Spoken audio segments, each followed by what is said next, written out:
Alright, today we're going to be testing out these Olsa Tools Ratcheting Wire Crimpers. And we're going to be putting them up against these Matco Tools wire strippers / crimpers. First, we're going to start off by installing an insulated butt connector on this wire using the Matco Tools. Then we'll switch off to the Olsa Tools crimpers. Afterwards, we're going to do a pull test to see how well they hold up. So stick around.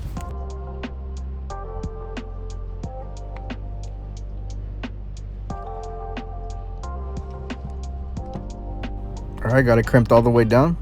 It's got a good solid looking connection. Now the Olsa Tools.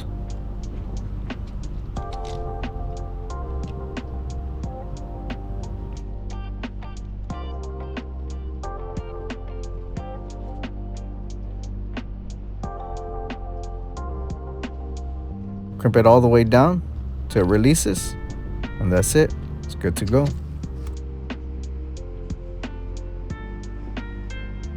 Alright, now the pull test.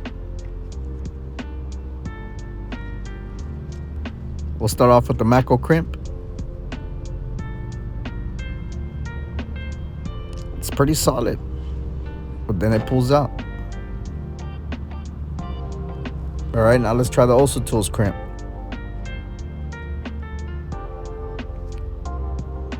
Yeah, I'm pulling it with all my might. Stayed in there. Didn't even pull not one strand out. It's solid. So Olsa Tools crimpers, I won the pull test on this one.